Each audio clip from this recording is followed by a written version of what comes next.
Ndị be anyị kana unu ọnwa amadi unu ji olu ebube wee marụ ezigbo nwanne unu nwoke ekwu ndị Igbo nwanne anyị abịakwa n'ụbọchị taata maka isi eme ya anyị nọ na St. Margaret Omai International Market Ebonyi State Abakaliki ka anyị jekwa kụzie Igbo dịka anyị si akụzie ihe anyị na-eme bụ anyị jụọ gị ajụjụ Igbo ọ bụ n'ịsatị ya anyị nye gị ego ihe anyị na-eme bụ ọmụmụ Igbo ọ bụrụ chacha na-efu na ọ dị ka asụsụ Igbo na-anazi ana mana ndị dị ka anyị ama nkwenụ ka o mee na amụghịla anyị amụghị n'ala Igbo njirimara na asụsụ Igbo na omenala ndị Igbo na ọdịbendị ndị Igbo bịa iji wee bili ekene m maka anyị nwanne subakwa Igbo ọna subakwa Igbo diọkpa subakwa Igbo nwanne subakwa nwunye m subakwa Igbo ọna afọ mbụ olu Igbo gịnị bụ afa gị? Afa mbụ Chukwudi. M ga-ajụ gị ajụjụ Igbo ọ bụ na ịsatị ya ilie m ego ịsetakwana ya njidekwa ego m nsogbu adị. Gịnị ka a na-akpọ admission n'asụsụ Igbo? Foto. Admission bụ nnabata. Gịnị ka a na-akpọ bed iji edina n'ụlọ? Gịnị bụ bed n'asụsụ Igbo? No be juju be that. Bed bụ ute.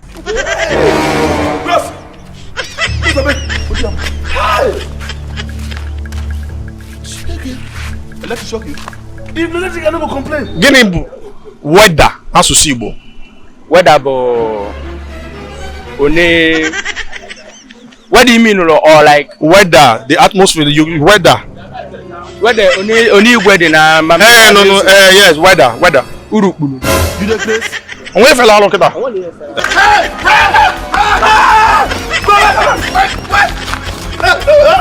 Gịnị bụ acceptance fee n'asụsụ Igbo? Ego nnabata. nwanne subakwa Igbo ọna subakwa Igbo diọkpa Gịnị bụ tourism n'asụsụ Igbo? This man Tourism. rich watch and cup of tea. Oh, Ebe you be mumu. Gịnị ka a na-akpọ prime minister n'asụsụ Igbo? Kedu ebe bụ prime minister n'asụsụ Igbo? Onye ndu. Photo. No be juju be that. Enwetara nke mbụ, enwetara admission. Gịnị bụ responsibility n'asụsụ Igbo? Ihe bụ responsibility bụ nwoke.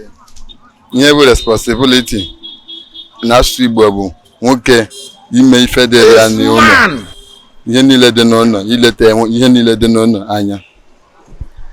Ihe ikwu bụ nkọwa, ịkọwa onwe bụ asị gị kọwaa. Nkọwa ka ịkọwa. Ịgwala anyị agwasị ndị Igbo asị in one word what is so thing. Ịgwala anyị kpam na ihe ọ bụ just kọwaa ya akọwa. Gịnị bụ responsibility? Otu ime abịa n'oyibo asụ kịta ofu okwu ka ngwa. Ọ bụrụ ndị Igbo asị gị translate ịtụgharị abụlọ gị kọwaa ya asịlọ gị mee explain na agwasị ndị oyibo. Gịnị bụ responsibility n'asụsụ Igbo? Ihe bụ responsibility n'asụsụ Igbo bụ nwoke ịma ihe ọ na-eme. subakwa Igbo ọna subakwa Igbo diọkpa subakwa Igbo. Gịnị bụ bridge? Bridge a ụgbọala na-agba n'elu nke a gọvanọ alụchara ya n'obodo a.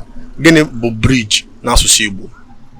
Bridge like ndị be anyị na-akpọ bridge. Mba, so ya n'asụsụ Igbo central Rich watch and cup of tea. Oh, Akwa ka a na-akpọ ya n'Igbo. Akwa. Ngwa na-abịa na nke mbụ enwetara ya, abịa na nke ịbụ inweta ya mana ozuru ezu.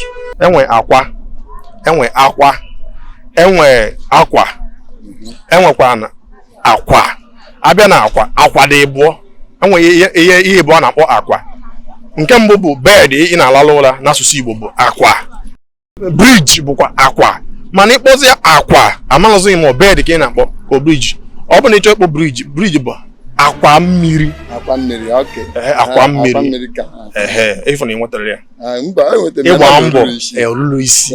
Ịgba mbọ nwere isi ka ịbụ onye Igbo. Ọ bụ na ị nwere ya n'isi nwa nye gị ego nwa ya ji eme. Ndewo. Mba, ịsatara nke izi. Responsibility bụ ibu ọrụ n'asụsụ Igbo, ibu ọrụ. Fadalụ.